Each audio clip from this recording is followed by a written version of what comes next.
Good afternoon. Today, I'll be speaking on an extract taken from Three Men in a Boat, written by Jerome K. Jerome. This extract tells us about the relationship between city life and countryside life. Harris always reminded me of my Uncle Podger. Whenever my Uncle Podger took up to do anything, he always made a great disturbance. A picture had come home from the frame makers, lying in the dining hall, waiting to be put up. When Aunt Maria asked, "What has to be done with this picture?" Uncle Podger said, "You don't worry about it. I will take care of the picture." Then he took off his coat and he capped. He sent a girl out for some nails and another boy after her to tell her which size to get. And gradually, he began the whole house doing things. "Hey you! Get me a hammer! Tom!" he shouted.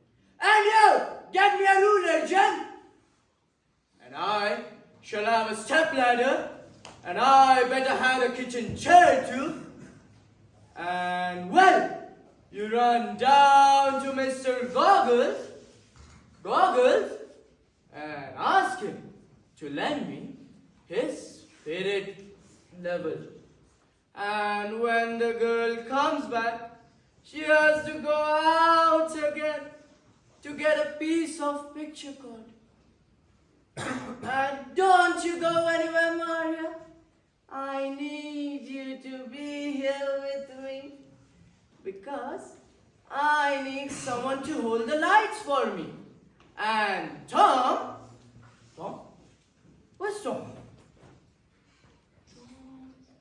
Tom! You come here! I need you to be here with me. I need someone to hand me the picture." Then Uncle Podger was gradually lifting up the picture. And dropped it! And the frame came out of the picture, and in the process of saving the glass, he cut his finger. But he was looking for his handkerchief that time. And he forgot that he left his handkerchief in his coat pocket. And he didn't know where he left his coat. So the whole house had to stop looking for tools and start looking for his coat.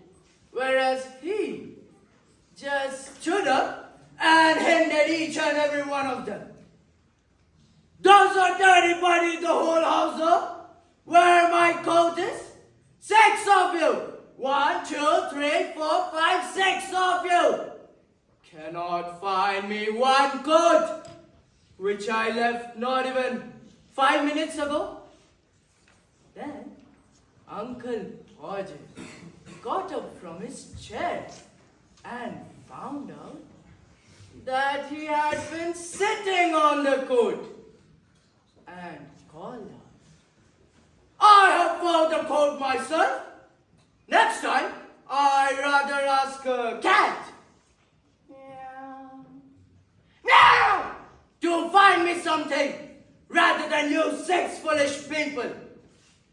Then Uncle Podger took half an hour tying up his finger, and when the frame, the glass, the tool, the ladders were brought back, he got up for another attempt. And when the whole family was standing in a semicircle ready to help him, 2 holding the chair for him, 1 helping him get on it, 1 giving him the nail, and another giving him the hammer. And then He took the nail with his left hand on the point and dropped it. So, and said in a crying tone, "Now the nail is gone." So the whole family had to go down on their knees and look for the nail, whereas he just stood up on the tool and wanted to know that was he to be kept there all the evening. At last, we found out the nail for him, but by then he had lost the hammer. So, we found out the hammer for him, but by then he had lost the mark where he had to put in the nail. So we all had to climb up tools and look for the mark, and we all came up with different marks. So he called all of us police and asked us to get down, and this time asked for a ruler. He took the ruler from the corner, measuring it, and found out he needed half a 31 and 3/8 inches from the corner. And he tried to do the sum in his head, and he went mad. In fact, we all tried to do the sum in our heads, and we all came up with different conclusions. So he called all of us police and asked for a string this time.